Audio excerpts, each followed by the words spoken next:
News Hour live. Galaxy 4K टेलिभिजनले प्रसारणको आज पहिलो वार्षिक उत्सव मनाएको छ।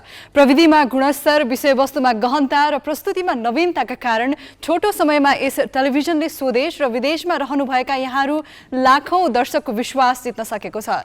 दर्शककै अपार माया र विश्वासकै कारण टेलिभिजनले नयाँ नयाँ कार्यक्रम ल्याउन सफल भएको छ। खोजमूलक समाचार र विश्लेषण सहितको ग्यालेक्सी न्यूज आवर तथा नियमित समाचार बुलेटिनका साथै डिबेट, सीधा कुरा, लालमोहर, युगान्तर लगायतका नियमित कार्यक्रम प्रसारण गरिरहेको छ। यस बीचमा हाम्रा सामग्रीको केन्द्र भागमा लोकतन्त्र, सुशासन र जनजीविकाकै विषय रहे। खास गरी न्यायिक सुशासन र सार्वजनिक सम्पत्ति संरक्षणमा हामीले विशेष अभियान नै चलायौं। सार्वजनिक निकाय र त्यहाँका पदाधिकारी सधैँ हाम्रो निगरानीमा छन्। सीमान्त समुदायका आवाज र अनुभूतिलाई मूल प्रवाहमा ल्याउन जस्ता सुकै चुनौतीको सामना गर्न हामी तयार छौं। सूचना र विश्लेषण सम्मिश्रित सामग्री हामी निरन्तर पस्किरहनेछौं।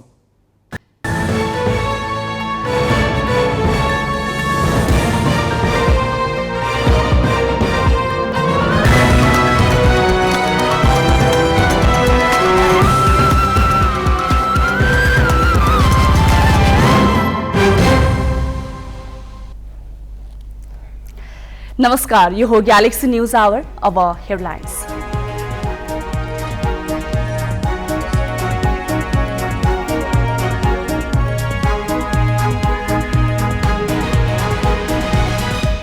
सरकारी हेलचक्राइको कारण दशैंका बेला मुख्य राजमार्ग अस्तव्यस्त। खनेर असरल्ल छाड्दा बुटोल नारायणगढ सडक खण्डको यात्रा कष्टपूर्ण। काठमाडौँ बस पार्कमै दोब्बर भाडा असुली।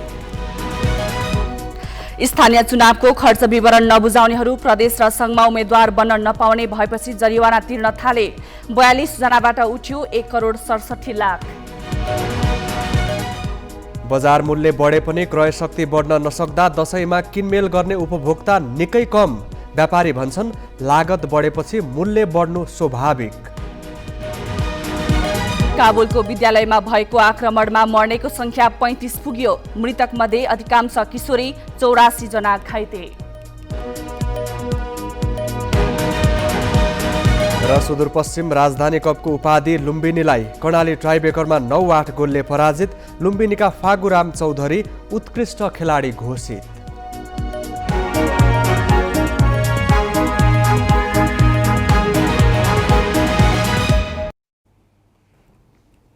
संघीय राजधानी काठमाडौँ लगायत विभिन्न शहरबाट दशैं मनाउन घर फर्किनेको चाप बढेपछि मुख्य राजमार्गहरूमा यसै पनि सवारी साधनको जाम छ, जसका कारण गन्तव्यतर्फ लागेका यात्रु घण्टौँसम्म सडकमै अलपत्र भएका छन्। पूर्व पश्चिम राजमार्गको बुटवल नारायणगढ खण्डको कथा बेग्लै छ। त्यहाँ स्तरोन्नतिका लागि भत्काएर अधुरै छाडिएका सडकका कारण यात्रुले थप हैरानी भोग्नु परेको छ। यात्रुले पाएको यस पीडाप्रति सरकारका कुनै निकायले पनि वास्ता गरेका छैनन्।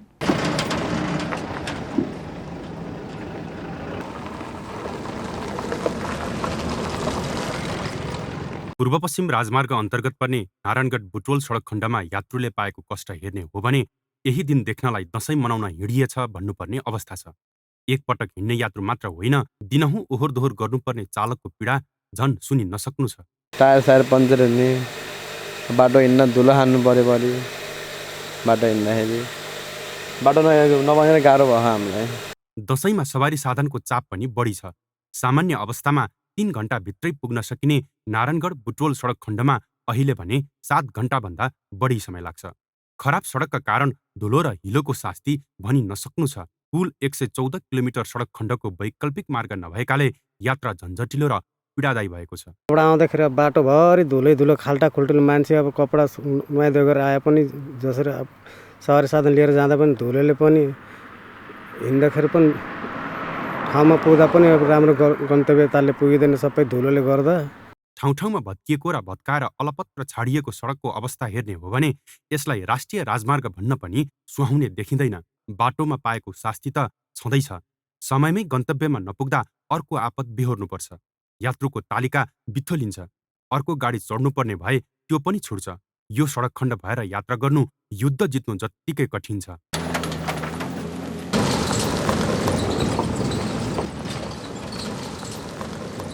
सडक छेउमै रातदिन काट्नुपर्ने स्थानीय बासिन्दाको व्यथा झन कहाली लाग्दो छ। दिनहुँ गुड्ने सवारी साधनले उडाउने धुलोको पीडाले सडक आसपासका बासिन्दा बस्नै नसक्ने अवस्थामा पुगेका छन्। राजमार्ग चाहिँ बिग्रेको लगभग 4-5 वर्ष हुन लागिसक्यो। यो बर्खामा नदी जस्तो हुन्छ, अब यो सुक्खा लागेपछि धुलोले केही बसी खानु हुँदैन, स्वास्थ्यमा धेरै असर परेको छ। अब यसमा सम्बन्धित निकायले कुनै ध्यान दिए जस्तो पनि लाग्दैन। अब निर्माण कार्य गर्दाखेरि केही सम्झौता भयो होला, बिग्रेको भत्केको बनाउने, पानी हाल्ने के यसमा केही पनि हुँदैन। यस सडक खण्डमा ठेकेदारको लापरवाहीले सवारी र सर्वसाधारणको यात्रा असहज र कष्टपूर्ण बनेको हो। धुलो धुवाँको प्रदूषणले स्वास्थ्य सम्बन्धी समस्या समेत भोग्नु परेको छ। यो धुलो धुवाँले हामी बासिन्दाहरू, यो रोडको दायाँ बायाँका बासिन्दाहरू बस्नै नसक्ने, खप्नै नसक्ने अवस्था रहेको छ र हाम्रा बुढाबुढी बालबच्चाहरू, यो साना नाबालकहरूलाई चाहिँ धुलाको समस्याले उहाँहरूलाई दिनदिनै हामीले हस्पिटल धाउनु परिराखेको अवस्था हो। तोकिएको म्याच सकिन लाग्दा समेत नारायणगढ बुटोल सडक खण्ड स्तर उन्नतिको काम सुस्त छ। काममा ढिलाइ भएपछि सडक विभागले ठेकेदार company China State Construction Engineering कर्पोरेसनलाई ठेक्का तोड्ने चेतावनी दिएको छ। विभागले गत आइतबार सार्वजनिक सूचना जारी गर्दै चिनिया ठेकेदारलाई करिब 1 महिनाभित्र काममा सुधार ल्याउन भनेको छ। तर निर्माण गरिसक्नुपर्ने समय भइसक्दा समेत 18% मात्रै स्तर उन्नतिको काम सकिएको छ। यही गतिले काम अघि बढे नारायणगढ बुटोल सडक खण्डबाट यात्रा गर्दा आउँदो तिहार र छठमा समेत यात्रुले शास्ति भोग्नुपर्ने निश्चित छ। यो सडक खण्डमा प्रत्येक दिन जसो सङ्घीय मन्त्रीहरू, प्रदेश मन्त्रीहरू र सांसदहरू दैनिक जसो ओहोर दोहोर गर्छन्, तर उनीहरूको प्राथमिकतामा यो सडक निर्माण र स्तर उन्नति पर्दै परेको छैन। त्यसैले त वर्षौँदेखि यस क्षेत्रबाट सवारी साधनमा गुड्ने सयौँ हजारौँ यात्रुहरू दुःख कष्ट खेप्न बाध्य भएका छन्। चितवनबाट प्रकाश सिग्देलको सहयोगमा क्यामेरामा अनिश चौलागाईका साथ देवराज पन्त, ग्यालेक्सी फोके, बागमती ब्युरो। दसैँ मनाउन अहिले घर फर्कनेको लर्को छ। देशका हरेक जसो बस पार्कमा यात्रु र बसको चाप छ, तर यात्रुले सहजै टिकट पाउन सकिरहेका छैनन्। पाउनेले पनि सरकारले तोके भन्दा बढी भाडा तिर्नु परेको छ। व्यवसायीले आफू खुसी 100% बढी भाडा लिए पनि सरकारले नियमनमा बेवास्ता गरेको छ। सरकारले काठमाडौँदेखि बाँकेको कोहलपुरसम्मको बस भाडा 1522 रुपियाँ तोकेको छ। तर यी यात्रुले त्यति रकममा टिकट पाएनन्। काउन्टरमा बसेका कर्मचारीले टिकट सकियो भने मयूर यातायातले कोहलपुर लाने भयो, तर भाडा 3000 देखि 3500 रुपियाँ। व्यवसायीले टिकट सकिएको देखाएर यात्रुसँग जथाभावी रूपमा भाडा उठाइरहेका छन्। कोहलपुर जानुपर्ने, तर टिकट नपाएपछि हामी त्यो बाहिरको एक्स्ट्रा गाडी हुन्छ नि, मयूर यातायातमा हामी गइरहेछौँ। त्यो पनि महँगो भाडा तिरेर जानुपर्ने बाध्यता भएछ। भाडा त 3000-3500 रुपियाँ लिइरहेछन् उभिएर, त्यो पनि बस्नु छैन। अब त्यत्रो भाडा छ, त्यो कमसेकम 27-28 घन्टाको यात्रा गर्नुपर्छ हामीले। अहिले बस्यो भने हामी भोलि साँझसम्म यात्रा गर्छौँ। त्यत्रो लामो यात्रा छ। पहिलाको 2000 रुपियाँ थियो, 1700-1800, अनि तपाईँको डिलक्सको 1500 रुपियाँ थियो, अनि एसीको 2000 रुपियाँ। अहिले अब 3000 भन्दा पनि बढी तिर्नु पर्यो। भाडा त पहिलाभन्दा अहिले अब यो टाइममा त बढाएकै हुन्छ। पहिलाभन्दा नर्मल्ली अरू बेला 700-800मा गइन्थ्यो भने अहिले 1000-1200 परिहाल्छ। व्यवसायीले बढी भाडा उठाएको कोहलपुर जाने यात्रुसँग मात्र होइन, अन्य गन्तव्यमा जाने यात्रुले पनि व्यवसायीले भने अनुसारको भाडा तिरिरहेका छन्। काठमाडौँ जनकपुरको भाडा 900 रुपियाँ भए पनि व्यवसायीले 1300 रुपियाँका दरले टिकट बेचेका छन्। दसैँ मनाउन घर फर्किनेको लर्कोलाई व्यवसायीले कमाउने अवसरका रूपमा लिएका छन्। उनीहरूले बढी भाडा लिनुको औचित्य पुष्टि गर्न बस थपेको बहानाबाजी गरेका छन्। जसको चाहिँ पहुँच छ त्यसले चाहिँ पहिला नै बुकिङ गरिसकेको हुने रहेछ क्या, त्यसपछि हामीले टिकट नै नपाउने अवस्था भइरहेछ। अहिले अब तपाईँ हेर्नुहुन्छ भने यहाँ 10 पार्कभित्र यस्तो लाम लागेका छन्। ठ्याक्क काउन्टरमा जान्छन्, 10-12 टिकट बिक्री हुन्छ, त्यसपछि चाहिँ बन्द गरिदिन्छन्। काउन्टरमा चाहिँ टिकट सिद्धियो भनिरहेको छ भने अरू बाहिरतिर सोद्धाखेरि चाहिँ तपाईँहरू 40-41 जना जतिको चाहिँ 3000 का दरले पैसा उठाउनुहोस् र अनि गाडी बुक गरेर चाहिँ तपाईँहरूलाई हामी छोडिदिन्छौँ भनेर बाहिर गाडीहरू लागिरहेको चाहिँ देखिन्छ। अनि अब काउन्टरको भन्दा बढी पैसा तिरेर जानुपर्ने अवस्था सिर्जना भयो। अहिले सार्वजनिक यातायातमा रुट अनुमति चाहिँदैन। जुनसुकै रुटमा चल्ने बस जुनसुकै गन्तव्यमा जान पाउँछन्। यातायात व्यवस्था विभागले दसैँका लागि रुट पर्मिट खुला गरेको छ। यस्तो बेला प्रतिस्पर्धा भएर भाडा झन सस्तो हुनुपर्ने हो। तर व्यवसायीबीच टिकट सकिसकेको र नयाँ बस थपेको बहानामा कसले बढी भाडा उठाउने भन्ने प्रतिस्पर्धा चलेको छ। यो प्रतिस्पर्धामा सरकारको उपस्थिति कहीँ देखिँदैन। न कुन गन्तव्यको भाडा कति हो भनेर यात्रुले देख्ने गरी सूचना राखिएको छ, न त यात्रुको टिकट जाँच गरेर दोषी व्यवसायीलाई कारबाहीको दायरामा ल्याइएको छ। क्यामेरामा योगेश लामाका साथ अमृत केसीको रिपोर्ट। बडा दशैं मनाउनका लागि आफ्नो जन्मथलो फर्किने क्रम जारी छ। रोजगारीका सिलसिलामा होस् वा पढाइ र व्यवसायका लागि प्रदेश जानेहरूलाई पनि दशैंले घरदेश बोलाएको छ। समुद्र पारीदेखि दशैंको उमङ्ग लिएर विमानस्थल हुँदै स्वदेश फर्किएकाहरूको खुसीको सीमा नै नाघेको छ। कोरोनाको जोखिम कम भएपछि 4 वर्षपछि परिवारसँग दशैं मनाउन आउन पाउँदा उनीहरू खुसीले गदगद देखिए।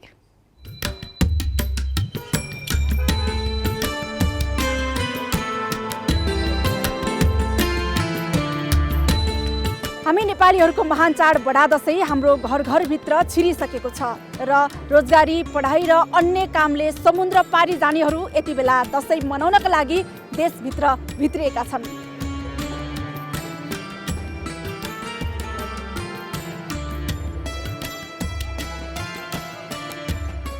अघिल्लो वर्ष त अब मास्क लगाउने, ड्युटी गर्ने, जाने आउने यस्तै नै थियो। न हामीलाई दसैँ न तिहार। दसैँ पनि महान बडा दसैँ आए जस्तो लाग्यो। अब बाँचिन्छ कि मरिन्छ जस्तो थियो परदेशमा होइन। अब यस्तो बेलामा चाहिँ घर आएर दसैँ मान्न पाउन त धेरै खुसी, परिवारसित बस्न पाउन त धेरै खुसी। दसैँ मनाउन आउनु भएको छ, कस्तो लागिरहेछ? खुसी लागिरहेछ, आफ्नो गाउँघर आउनु धेरै खुसी भयो। एक्साइटेड त भइहाल्छ नि, आफ्नो अब फ्यामिली, अब आफ्नो ड्याडी आउँछ, बाबा आउँछ भन्दा त धेरै एक्साइटेड भइरहेछ। अब यहाँ पनि अब टाइम भन्नाले यो अब आज एक रात पनि यहाँ नबस्नु जस्तो लागिरहेको छ। अनएक्सपेक्टेड ह्याप्पी भएको छु म, आफ्नो छोरीलाई भेट्न आउँदैछु होइन। रमाइलो लाग्छ आफ्नो देश भनेको आफ्नो देश। जब प्लेनबाट उत्रे लामो सास फेरि मैले आफ्नो देशमा केही भएको भए जानु पर्थेन जस्तो फिल भइरहेछ क्या। अझ पनि धेरै मान्छेहरू देख्दा जान नपरोस्, फर्किन नपरोस् जस्तो भएको छ। अब के गर्नु। 4 वर्षसम्म चाहिँ दसैँ कसरी मनाउनु भएको थियो उता? अब वहीँ मनाइयो साथीहरूसँग। अब के गर्नु, दुःख सुखले मनाइयो। अरू के, अब याद त आउँथ्यो होइन, घर पनि याद आउँथ्यो अनि त्यही हिसाबले मनाइयो हामीले। अब 4 वर्षपछि आफ्नो परिवार साथीभाइसँग दसैँ मनाउँदै हुनुहुन्छ, कस्तो लागिरहेछ? रमाइलो लागिरहेछ, खुसी भइरहेछ। के ल्याउनु भएको छ कसैले? कसैले छ चक्लेटहरू ल्याएको छ, अरू के भन्नु त्यस्तै हो। विदेशीको कसैले त्यही हो। हुन्छ, यहाँको दसैँ शुभ होस्।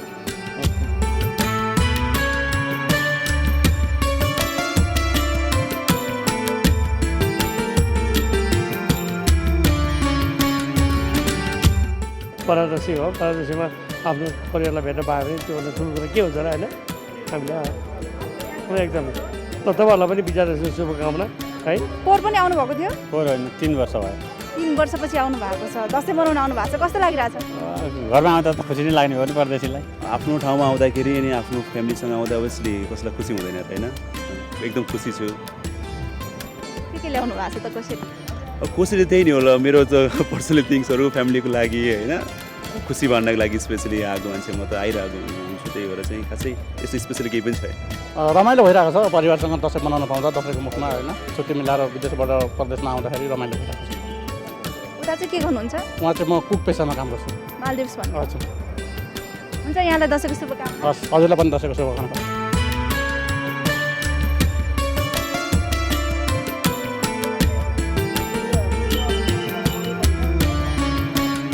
कोरोना संक्रमणका कारण अघिल्लो वर्षका दशैंहरू परदेशमै गुजारेका परदेशीहरू यति बेला यो वर्ष आफ्नो आफन्त घर परिवारसँग दशैं मनाउन घरदेश फर्किएका छन् र उनीहरू निकै हर्षित देखिन्छन्। क्यामेरामा विष्णु थापाका साथमा शिखा श्रेष्ठ, ग्यालेक्सी 4K, काठमाडौँ।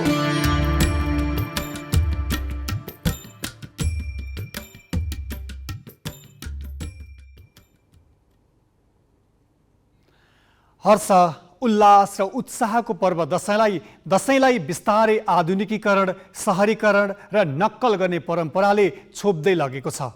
मानिसको आर्थिक स्तरमा आएको परिवर्तनले पनि दशैं संस्कृतिमा बजारको अतिक्रमण बढेको छ। दशैंका बिम्ब बनिसकेका चङ्गा, लिङ्गेपिङ र रोटेपिङ भेट्टाउन पनि अब मुस्किल हुन थालेको छ।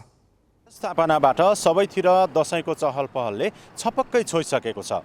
तर पछिल्लो समय पहिलेको जस्तो दसैँको महत्त्व, महिमा र दसैँ मनाउने तरिकामा भने बिस्तारै परिवर्तन आउन थालेको छ। हामीले मनाउने पर्वहरू यसको वास्तविक वैदिक मान्यताभन्दा देखासिको माध्यमबाट मनाइरहेका छौँ, जसले गर्दाखेरि अहिले यति बेला घर घरमा बाटिरहनु पर्ने हो, कमेराले पोतिरहनु पर्ने हो, पिङहरू अहिले चाहिँ चैहुई भनेर दसैँ चङ्गाहरू आकाशमा उडिरहनु पर्ने हो। तर हामी यता हेरिरहेका छौँ, कतै हामी फेसबुकबाट मात्रै त बधाई दिइरहेका छैनौँ। हामीसँग भएका अन्याय, अधर्म र असत्यलाई भगवान् मातालाई चाहिँ त्यो बलि, हाम्रा खराब आचरणको बलि चढाएर सही कुराको शक्ति आर्जन गर्ने पर्वका रूपमा छ। यो रूपमा नमनाइकन हामी चाहिँ आज होटलहरूमा, फेस्टिभलहरूमा, क्याटरिङहरूमा अनि ठुलोठुलोमा चाहिँ चियर्स गरेर हैन, यता चाहिँ भेराइटी, खानाका भेराइटीहरू थपेर, ड्रिङ्क्सका भेराइटीहरू थपेर दसैँ मनाउँदैछौँ। यो चाहिँ हाम्रो संस्कारभन्दा कतै बाहिरको कुरा हो। अहिले राम्रो छैन, कोहीले मान्छन् कोहीले मान्दैनन्। हामी मान्नेलाई रहर लाग्छ, बाटोमा कोही हिँड्दैनन्, त्यसरी टिका लगाएर हिँड्थ्यौँ, जमर लगाएर हिँड्थ्यौँ, अहिले त्यस्तो मान्छे देखिन्नन्। धेरै फरक भएको छ। दसैँ त अब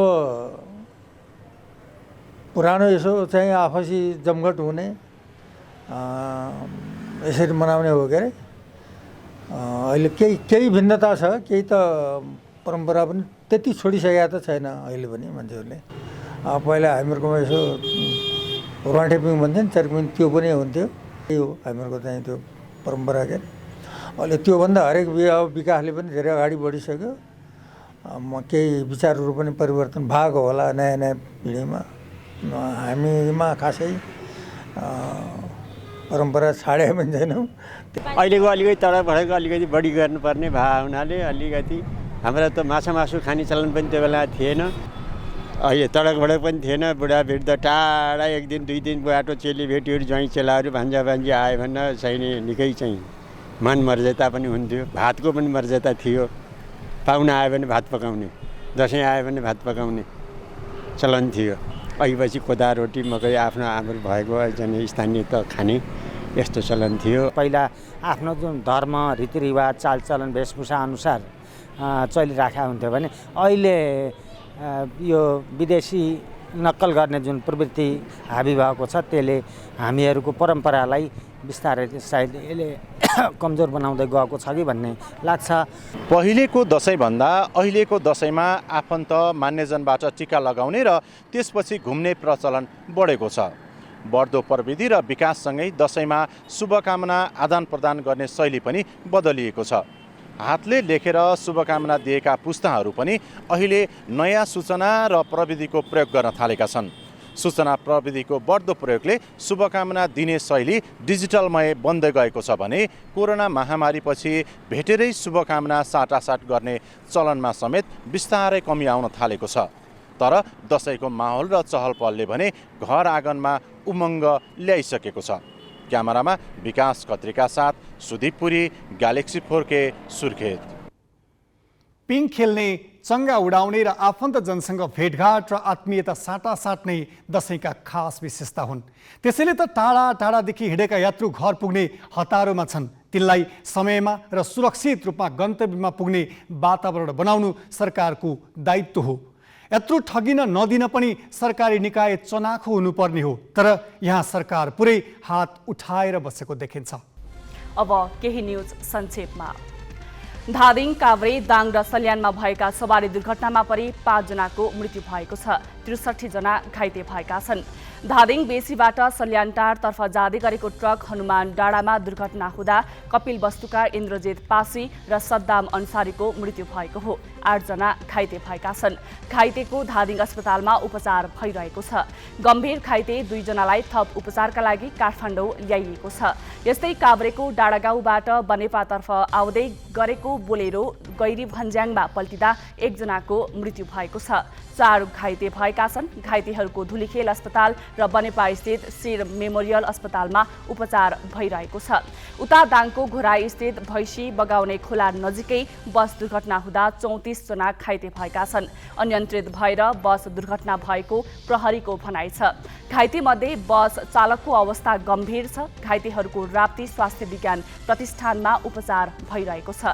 सल्यानको कुमा गाउँपालिकामा आज बिहान जीप दुर्घटना हुँदा 2 जनाको मृत्यु भएको छ। जिमालीबाट खैराबाङ मन्दिर दर्शनका लागि यात्रु लिएर जाँदै गरेको जीप खसेपछि 17 जना घाइते भएका छन्। आसन्न निर्वाचनका लागि सिट बाँडफाँडलाई लिएर नेपाली काङ्ग्रेससँग सत्ता साझेदार दलहरू असन्तुष्ट बनेका छन्। खास गरी जनता समाजवादी पार्टी जसपा र नेकपा एकीकृत समाजवादी असन्तुष्ट बनेका हुन्। नेपाली काङ्ग्रेसले आफूलाई मात्र फाइदा हुने गरी बाँडफाँडको प्रस्ताव ल्याएको भनी जसपाले गठबन्धनबाट बाहिरिने चेतावनी दिएको छ। जसपाको केन्द्रीय कार्यकारिणी समितिको आज बसेको बैठकले अन्य पार्टीसँग पनि तालमेलको ढोका खुल्ला राख्ने निर्णय गरेको छ। गठबन्धनको कार्यदलका संयोजक कृष्णप्रसाद सिटौलाले आफ्ना लागि 12 देखि 13 सिट प्रस्ताव गरेपछि जसपा रुष्ट बनेको हो। उसले आफूलाई कम्तीमा 20 सिट चाहिने बताउँदै आएको छ। एकीकृत समाजवादीका अध्यक्ष माधव कुमार नेपालले पनि सार्वजनिक रूपमै असन्तुष्टि पोख्दै आएका छन्। उनले काङ्ग्रेसलाई अहंकार नदेखाउन भनेका छन्। सिटौलाको प्रस्तावका कारण जसपा र एकीकृत समाजवादी बिचकिएपछि गठबन्धनको कार्यदलको बैठक बिहिबारपछि बस्न सकेको छैन। माओवादी केन्द्र भने सिटौलाको प्रस्तावमा सकारात्मक देखिएको छ। सिटौलाले माओवादीलाई 45 सिट प्रस्ताव गरेका छन्।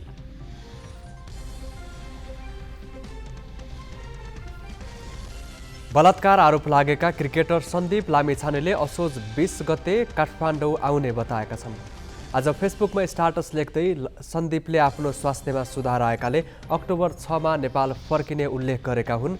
क्यारिबियन लिग खेल्न वेस्ट इन्डिज रहेका बेला भदौ 21 मा उनी विरुद्ध काठमाडौँमा 17 वर्षीय एक किशोरीले बलात्कारको आरोपमा प्रहरीमा जाहेरी दिएकी थिइन्।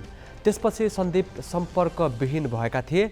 उनले आफू विरुद्ध लगाइएको आरोपको कानुनी सामना गर्ने बताउँदै देशको न्याय प्रणालीमा पूर्ण विश्वास रहेकाले आफू निर्दोष साबित हुने दावी गरेका छन्। जिल्ला अदालत काठमाडौँले भदौ 23 गते सन्दीप विरुद्ध पक्राउ पूर्जी जारी गरेपछि नेपाल क्रिकेट सङ्घ क्यानले सोही दिन उनलाई निलम्बन गरेको थियो। थप प्रसङ्ग नवराज पाण्डेबाट। स्थानीय तहको निर्वाचनमा प्रतिस्पर्धा गरेका अधिकांश उम्मेदवारले खर्च विवरण बुझाएनन्। म्यादभित्र विवरण नबुझाएको भनेर निर्वाचन आयोगले 1,23,650 जनालाई 7.5 लाख रुपियाँसम्म जरिवाना तिराउने निर्णय गर्यो। यो निर्णय व्यवहारिक नभएको भनेर आलोचित भइरहेको छ। दलहरूले निर्णयप्रति असन्तुष्टि जनाउन छोडेका छैनन्।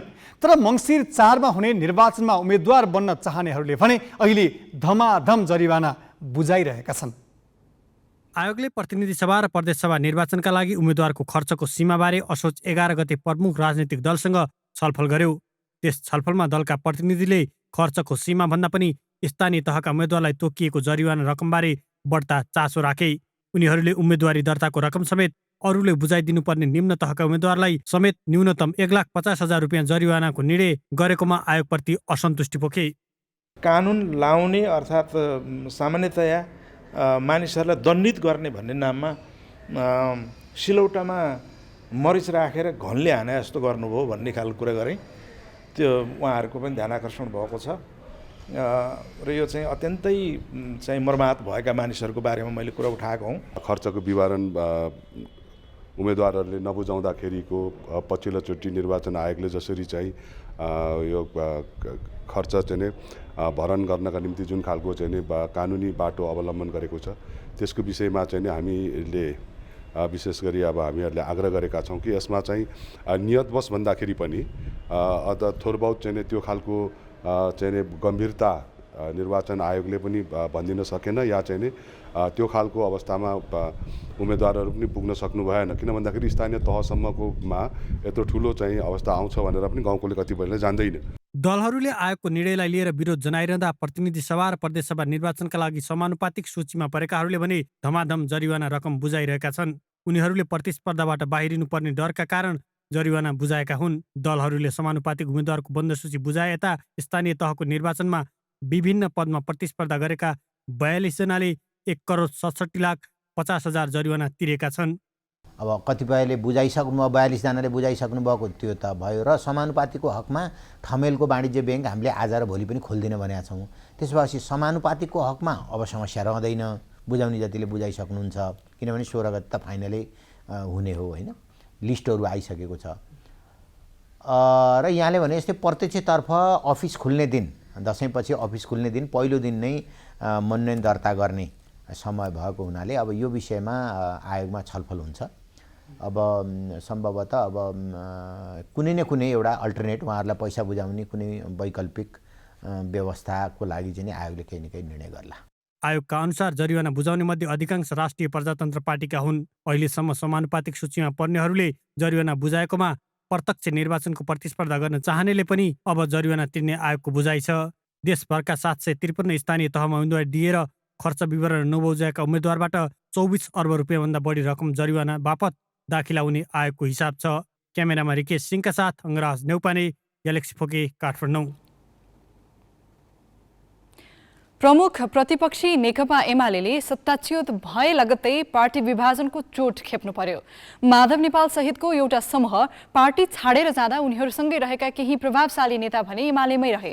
अष्टलक्ष्मी साक्य, युवराज गेवाली, योगेश भट्टराई, भीम रावल लगायतका नेताले विभाजन चाहेनन्। अन्तर सङ्घर्षलाई जारी राख्ने भने पार्टीमै बसेका उनीहरू अहिले चुनाव नजिकै जाँदा टिकट नपाइने हो कि भन्ने चिन्तामा छन्। नेकपाको एकता बदर हुँदा एमालेमै बसेका पूर्व माओवादी समूह पनि सशंकित छ। बिहिबार मध्यरातसम्म चलेको एमाले सचिवालय बैठकमा नेताहरूबीच चर्काचर्की भयो। सचिव रघुवीर महासेठले मध्य प्रदेशमा माओवादी केन्द्रबाट आएका प्रभु शाहले एकलौटी गर्न खोजेको आरोप लगाएर अध्यक्षका अघि फरक मत राखे। अध्यक्ष ओलीको बालकोट स्थित निवासको एकातिर सचिवालय बैठकमा चर्काचर्की चलिरहँदा अर्कातिर शाह आफ्नै असन्तुष्टिका पोका बोकेर बसिरहेका थिए। मध्य प्रदेशमा महासेठ र शाहबीच कसले कसलाई मात खुवाउने र आफ्नालाई उम्मेद्वारमा निश्चित गराउने होडबाजी छ। बिहिबार मध्यरातमा देखिएको यो दृश्य पछिल्लो समय एमालेभित्र चलिरहेको अन्तर सङ्घर्षको एउटा उदाहरण हो।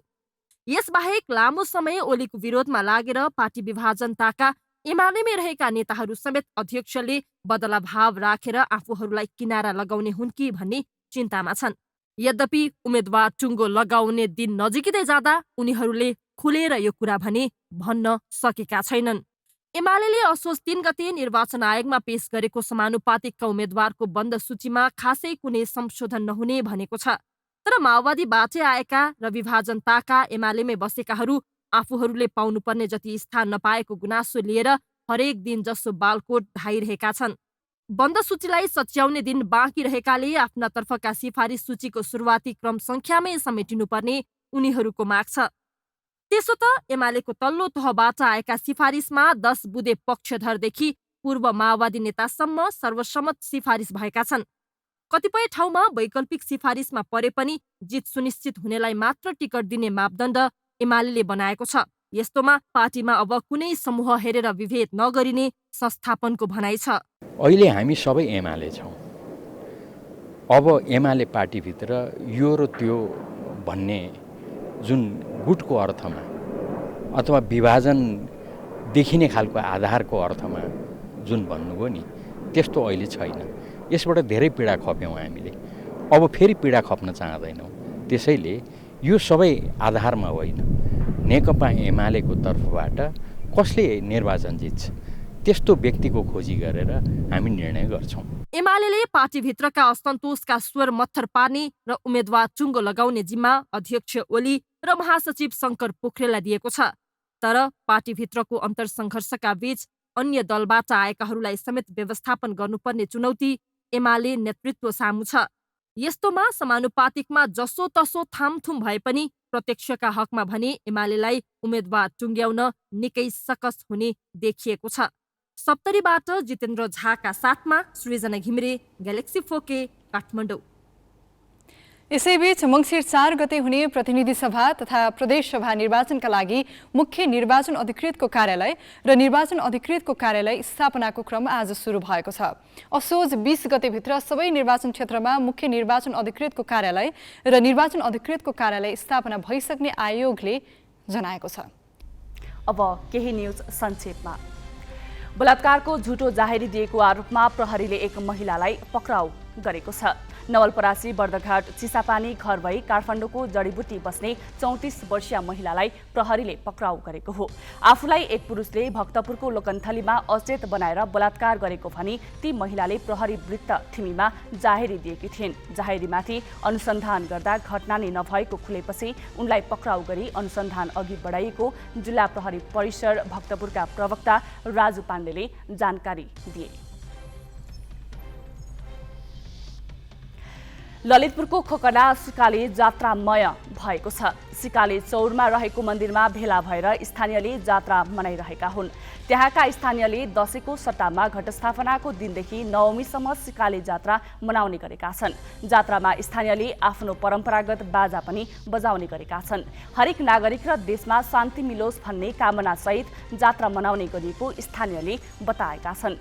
जात्रामा रुद्रायणी देवीको मूर्ति खटमा राखेर नगर परिक्रमा गर्ने गरिन्छ। बुल्गेरिया र ग्रिसले आजदेखि व्यावसायिक रूपमा ग्यास पाइपलाइन सञ्चालनमा ल्याएका छन्। इन्टरकनेक्टर ग्रिस बुल्गेरिया नामक पाइपलाइन मार्फत एक पटकमा 1 बिलियन क्युबिक मिटर ग्यास बुल्गेरियामा ढुवानी गर्ने युरोपेली आयोगका अध्यक्ष उर्सुला भोन डर लेनले बताएकी छन्। पाइपलाइन मार्फत सर्बिया, उत्तरी म्यासिडोनिया, रोमानिया, मोल्डोभा र युक्रेनमा पनि ग्यास आपूर्ति हुनेछ। ग्यास पाइपलाइन सञ्चालनले दक्षिणपूर्वी युरोपको रुसी ग्यासमा निर्भरता घटाउन र ऊर्जा सुरक्षा बढाउन मद्दत गर्ने विश्वास छ।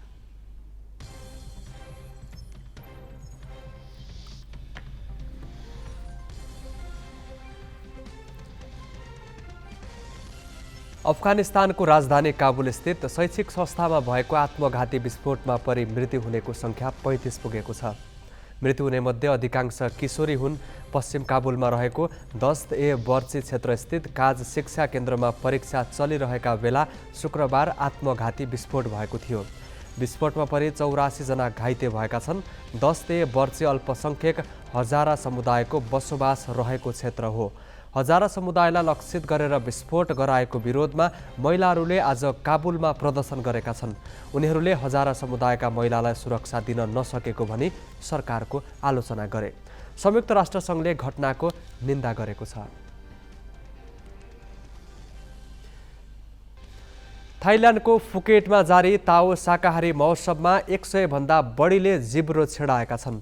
उनीहरूले वर्षभरि बोलेका नराम्रा कुराको प्रायश्चित स्वरूप भालाले जिब्रो छेडाएका हुन्। जिब्रो छेडाउनेहरू चिनिया समुदायका हुन्। महोत्सवमा उनीहरू शरीर र मस्तिष्क शुद्धिकरण गर्न भनी सेतो लुगा लगाएर तातो कोइलामाथि हिँड्ने गर्दछन्।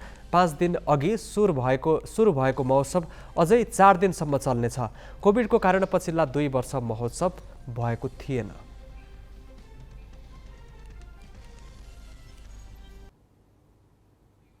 पृथ्वीनारायण शाहले नेपाललाई 2 ढुङ्गा बीचको तरुलका रूपमा व्याख्या गरेका थिए र भौगोलिक हिसाबले 2 ठूला शक्तिबीच चेपिएको भए पनि पछिल्लो समय भने नेपालले विश्वका महाशक्ति बन्न लागेका यी 2 बीचको प्रतिस्पर्धाबाट फाइदा लिन सक्नुपर्ने कोणबाट पनि बहस भइरहेको छ।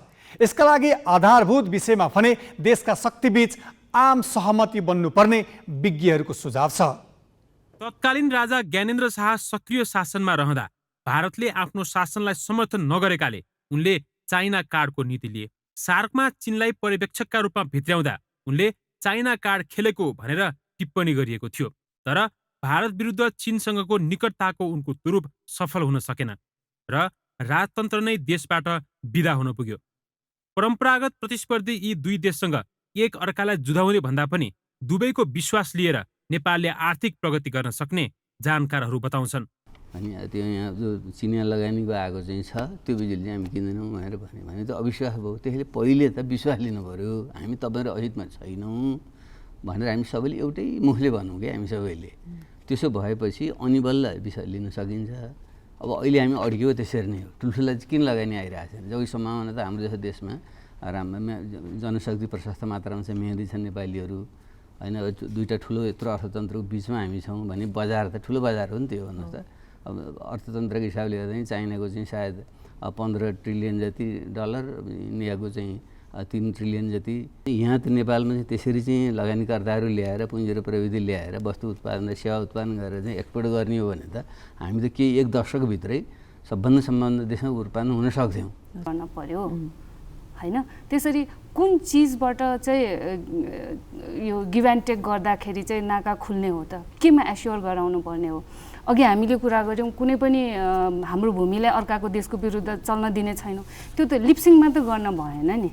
त्यो त एस्योर गराउनु पर्यो, गतिविधिहरूले, निर्णयले, कामले एस्योर गराउनु पर्यो। त्यो एस्योर हुँदैन भनेदेखि खोलिदिने कुरा त आफ्नो देश हो, उसको ढोका त उसले बन्द गर्ने खोल्ने फेरि उसको हातमा छ। अहिले युरोप आर्थिक मन्दीको समस्याबाट गुज्रदैछ। अमेरिका सङ्कट टार्न ब्याज दर वृद्धि गरेर डलरको भाउ बढाउने प्रयासमा छ। तैपनि चीन निरन्तर लगभग स्थिर आर्थिक वृद्धिदरका साथ लम्किरहेको छ। भारत पनि अर्को भरभराउँदो अर्थतन्त्र हो।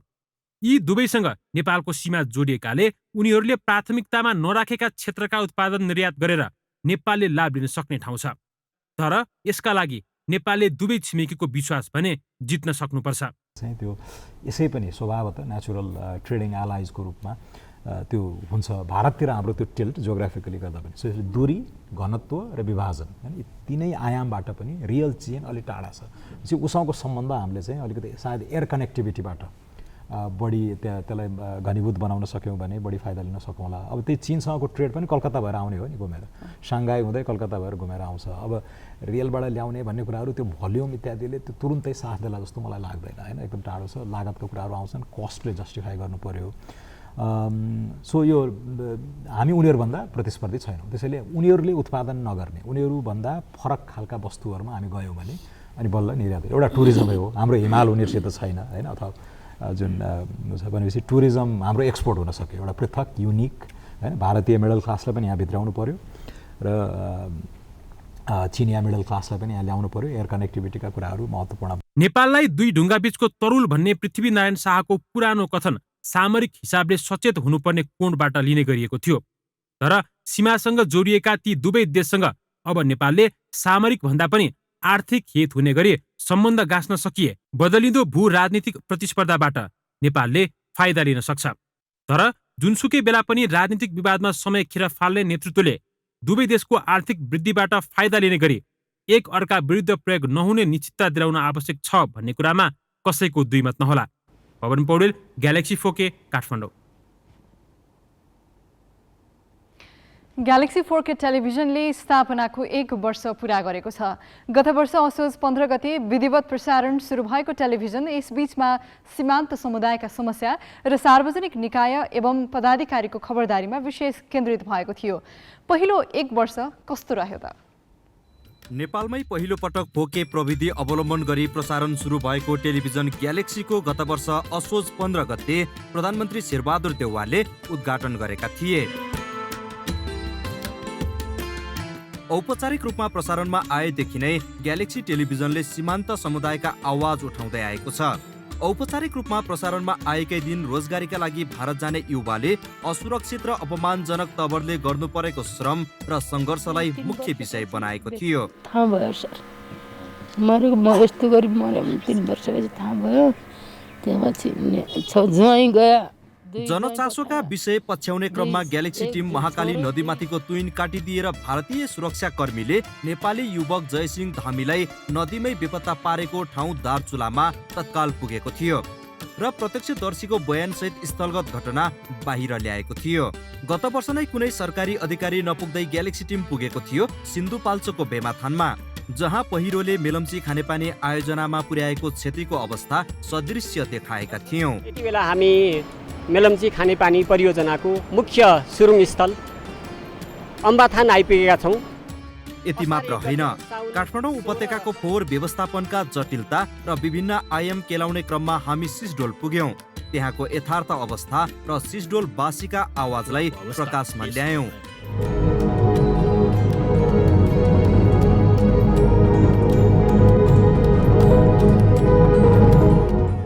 ग्यालेक्सी टेलिभिजन प्रसारणमा आएपछि नै मुख्य राजनीतिक दलहरूले महाधिवेशन गरे। नेकपा एमाले चितवनमा गरेको 10औं महाधिवेशन होस् या नेपाली काङ्ग्रेसले काठमाडौँमा गरेको 14औं महाधिवेशन अथवा माओवादीको 8औं र राप्रपाले गरेको एकता महाधिवेशन नै किन नहोस्, ती हरेक राजनीतिक घटना र तीसँग जोडिएका पात्र अनि प्रवृत्तिका केस्रा केलाएर तत्काल प्रस्तुत गर्न समर्थ भयौं।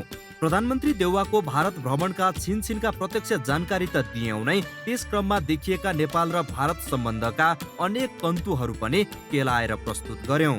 गत वैशाख 30मा सम्पन्न स्थानीय चुनावका घटनाक्रमबारे जानकारी गराउन हामी 24 घण्टा जागा रह्यौं। छिनछिनको अपडेट र तथ्यपरक विश्लेषण प्रस्तुत गर्यौं। जनप्रतिनिधि र मतदातासँगै बसेर स्थानीय सरकारको पहिलो कार्यकालको समीक्षा चिया चर्चामा गर्यौं। यसका निम्ति हामी 7 प्रदेशमा पुग्यौं। नमस्कार, चिया चर्चामा स्वागत छ। म गौतम रेग्मी। कार्यक्रमको पहिलो संस्करणका लागि हामी कैलालीको धनगढी उपमहानगरपालिका आइपुगेका छौँ। ओमानमा भएको आइसिसी टी20 ग्लोबल क्वालिफायर क्रिकेटको स्थलगत रिपोर्टिङमा हामी त्यहीँ पुग्यौं। रविन्द्र श्रेष्ठका साथ Jitbahadur Saud, Galaxy Phoke, Muscat, Oman. पोखरामा भएको आहारा र गोल्ड कपको पनि ग्यालेक्सी फोकेले प्रत्यक्ष प्रसारण गरेको थियो। विश्वकै अग्लो ठाउँमा गल्फ प्रतियोगिता हुँदा त्यस कीर्तिमानी खेलका साक्षी पनि हामी बन्यौं। यसका साथै विभिन्न ठाउँमा सरकारी जग्गा मिचेर बनाइएका संरचनाका बारेमा पनि ग्यालेक्सी टेलिभिजनबाट श्रृङ्खलाबद्ध रूपमा प्रसारण गरेका थियौं। न्यायालयभित्र केही कम्पनहरू पैदा भएका छन् र हलचलको सङ्केत देखिँदैछ भनेर हामीले गत वर्षको दशैं अगाडि नै पूर्व सङ्केत गरेका थियौं। नभन्दै बार र बेन्चको बहिष्कारका बीच बहलवाला प्रधान न्यायाधीश चोलेन्द्र शमशेर राणा विरुद्ध महाभियोग प्रस्ताव संसदमा दर्ता भयो। यही बीचमा ग्यालेक्सी खोजले नै राणाले शङ्कास्पद कारोबार मार्फत काठमाडौँको ठमेलमा 40 करोडको घर जग्गा राखेको तथ्य सप्रमाण सतहमा ल्याइदिएको थियो। सरकारी हिसाब जाँच्ने उच्चतम संवैधानिक पदाधिकारी अर्थात् महालेखा परीक्षक टङ्कमणि शर्माले संसदीय समितिमा गएर न्यायाधीश र सिडिओसँग समेत आफ्ना कर्मचारीले घुस खान्छन् भनेको कुरामा सांसदहरू चुपचाप बसे, तर हामी चुप बस्न सकेनौं। सदृश्य नै सार्वजनिक गरिदियौं। अर्थमन्त्रीले बाहिरियालाई प्रवेश गराएर बजेटमा करका दर हेरफेर गराएकोदेखि सीसीटीभीका दृश्य मेटाएका प्रकरणमा गर्नुपर्ने खास छानबिन नगरी राजनीतिक तहमा सामसुम पारिँदै गरेको कुरा ग्यालेक्सीले बारम्बार उठाएको थियो। नभन्दै भयो त्यस्तै। सार्वजनिक निकायको निगरानीका क्रममा यातायात कार्यालयमा बिचौलियाको बिगबिगीका दृश्य सार्वजनिक गर्यौं।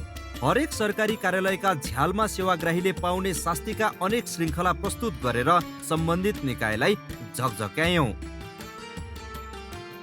समस्या मात्र तिर्स्याएर सञ्चार माध्यमको जिम्मेवारी पूरा हुँदैन, समाधान पहिल्यै दिनु पनि कर्तव्य हो।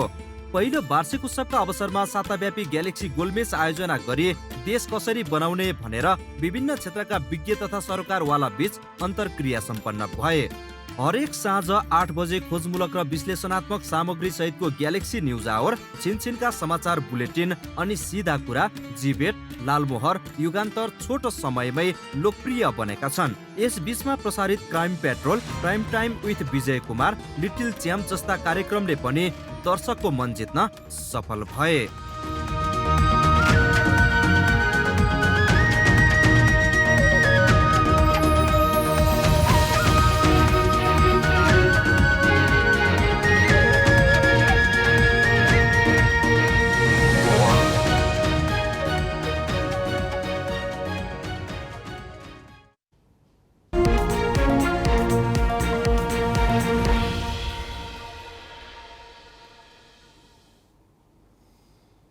दशैं वर्षभरिमा सबैभन्दा बढी आर्थिक क्रियाकलाप हुने अवसर पनि हो। धेरै जमघट हुने, यात्रा पनि बढी हुने अनि उपहार आदान प्रदान गरिने अनि वर्षभरिको योजना अनुसारका किनमेल पनि यही बेला गर्ने चलनले दशैं अर्थतन्त्रलाई चलायमान गराउँछ।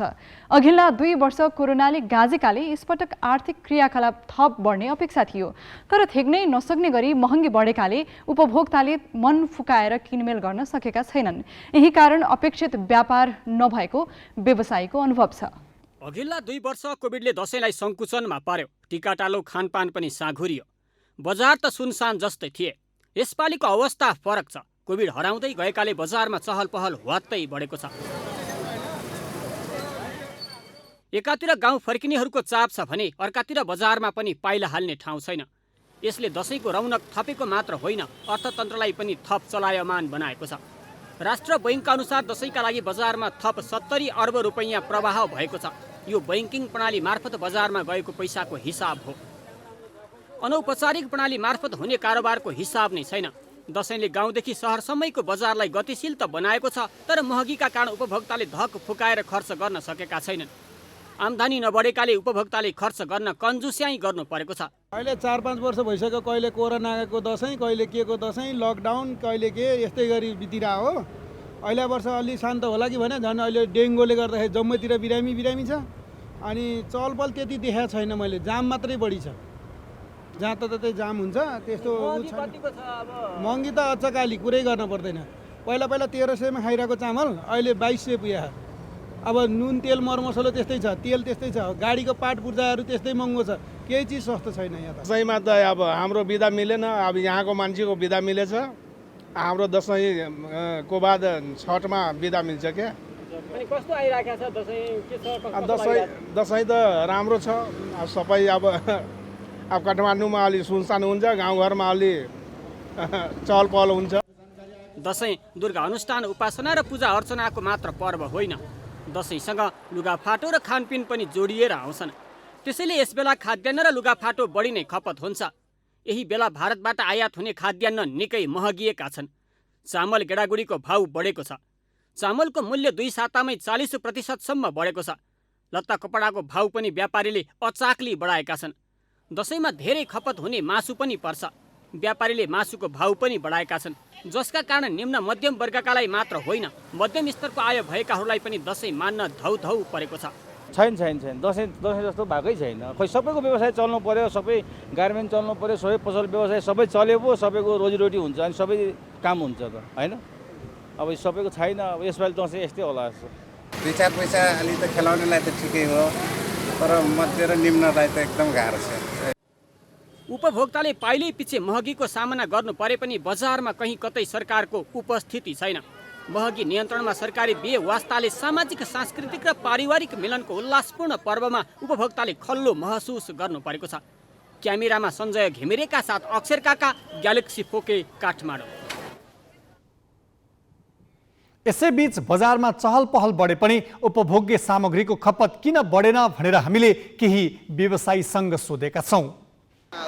अहिले पनि तपाईँको यो डेङ्गु जस्ता रोगले पनि अब यो कोरोनाले थलथलिएको अवस्था थियो, अलिकति तङ्ग्रिएला जस्तो हुँदाखेरि एक्कासी सम्पूर्ण सामानको भाउहरू आकाशियो।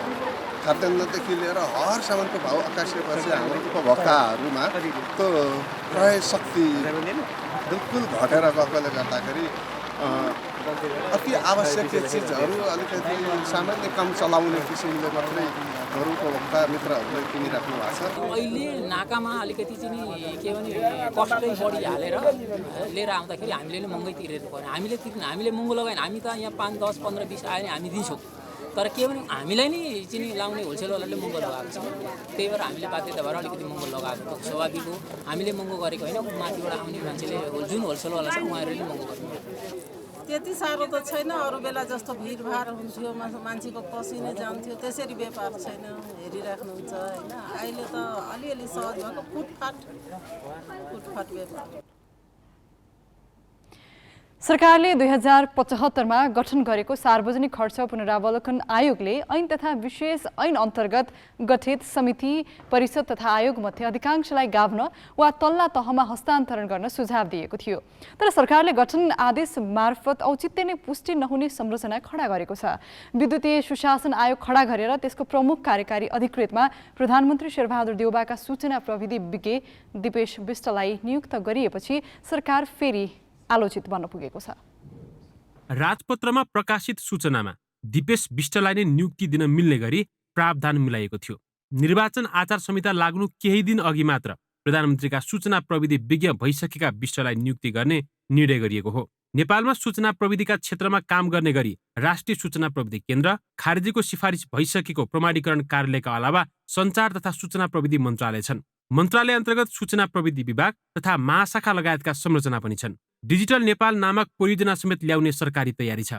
तत्कालीन राजा ज्ञानेन्द्र शाहको पालामा गठित उच्चस्तरीय सूचना प्रविधि आयोग बेकामे भनेर खारेज भइसकेको छ। तर सरकारी कोषमा भार पर्ने गरी नयाँ संरचना थपिएको छ। र दोस्रो कुरा फेलियर हुनेको कारण के हो भने यो विद्युतीय सुशासन आयोग जस्तै पहिला उच्चस्तरीय आयोगको पनि हेर्नुभयो भने उहाँहरू धेरै टेक्नोलोजिकली फोकस हुनुभयो होइन, सर्भिसेस फोकस हुनु भएन।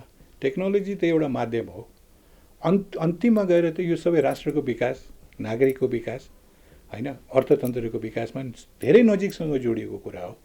विकासका मुद्दाहरूलाई समात्ने कम भयो, टेक्नोलोजी सर्भरलाई समात्ने, इन्फ्रास्ट्रक्चरलाई समात्ने, त्यसपछि तपाईँको सफ्टवेयरलाई समात्ने कुराहरू धेरै भयो। सर्भिसेसमा जोड दिएन, टेक्नोलोजीमा जोड दियो। हेर्नुहोस् होइन, नेतृत्वमा बढी जोड दिएन, तर तपाईँको आफ्नो मान्छे कसरी पठाउने भन्ने कुरामा बढी जोड दियो। देशमा विद्युतीय कारोबार बढिरहेका बेला कतिपयले प्रभावकारी संरचनाको आवश्यकता पनि महसुस गरिरहेका छन्। तर त्यो आवश्यकता सञ्चार तथा सूचना प्रविधि मन्त्रालय आफैले गर्न सक्ने देखिन्छ। सरकारले मन्त्रालयलाई सक्रिय नबनाएर समय नै दिन नसक्ने प्रधानमन्त्रीको मातहतमा अर्को संरचना थपेर राज्यलाई आर्थिक भार थपेको छ, जबकि सरकारले आर्थिक मितव्ययिता अपनाउने नीति लिएको छ। पदको हिसाबले यति धेरै अध्यक्षता गर्नुपर्ने ठाउँ छन् कि करिब 70वटा जति छ कि जस्तो लाग्छ मलाई होइन। तपाईँको प्रधानमन्त्रीको अध्यक्षताको कमिटी झन्डै 2 वर्षदेखि बसेका छैन भनेर केही समय अगाडि एउटा समाचार आइरहेको थियो। भनेपछि त्यत्रो महत्त्वपूर्ण कामहरूमा त समय दिन भ्याइरहनु भएको छैन भने प्रधानमन्त्रीलाई यसरी लोड दिएर चाहिँ राख्ने चाहिँ कुनै हालतमा पनि त्यो कुरा ठिक होइन। एउटा अर्को, जहाँसम्म अहिलेकै कुरा गर्नुहुन्छ भने, आजकै दिनको कुरा गर्नुहुन्छ भने, अब हामी 1 महिनापछि चुनावमा जाँदैछौँ, 2 महिनापछि चुनावमा जाँदैछौँ।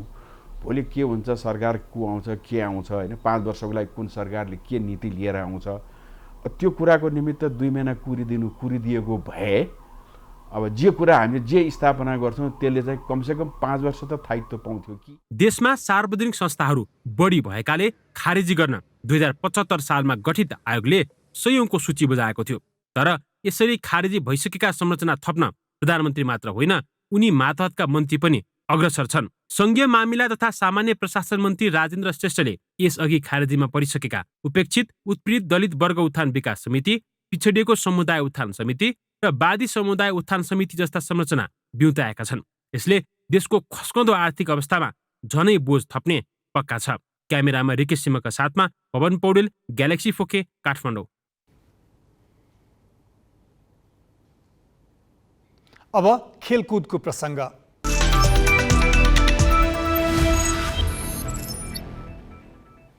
चौथो सुदूरपश्चिम राजधानी कपको उपाधि लुम्बिनी प्रदेशले जितेको छ। कैलालीको धनगढी रङ्गशालामा आज भएको फाइनलमा कर्णाली प्रदेशलाई ट्राई ब्रेकरमा हराएर लुम्बिनीले उपाधि उचालेको हो। निर्धारित समयमा दुवै टिमले 1-1 गोलको बराबरी खेलेपछि खेल ट्राई ब्रेकरमा गएको थियो। ट्राई ब्रेकरमा लुम्बिनीले कर्णालीलाई 9-8 गोलले पराजित गर्यो। लुम्बिनीले उपाधिसहित पुरस्कार बापत 5 लाख रुपियाँ पायो। लुम्बिनीका फागुराम चौधरी प्रतियोगिताको उत्कृष्ट खेलाडी घोषित भए। उनले 20,000 रुपियाँ प्राप्त गरे। विभिन्न विधामा उत्कृष्ट ठहरिएका खेलाडीले जनै 10,000 रुपियाँको दरले पुरस्कार पनि पाए। हामी ग्यालेक्सी न्यूज आवरको अन्त्यमा छौं। जाँदा जाँदै हेडलाइन्स।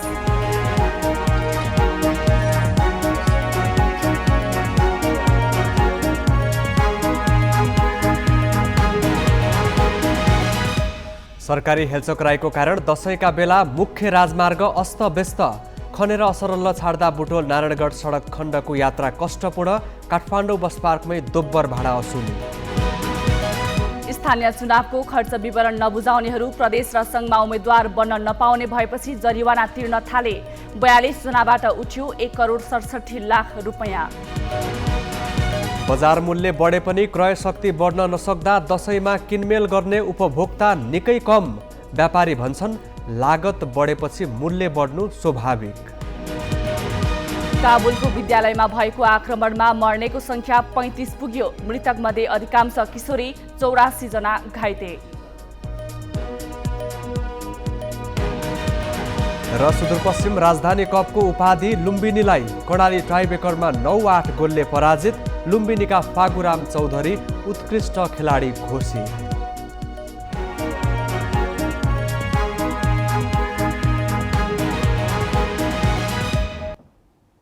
आजलाई ग्यालेक्सी न्यूज आवर सकियो।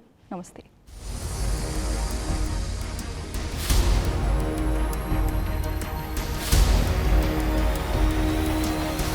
This is Galaxy News Hour Live.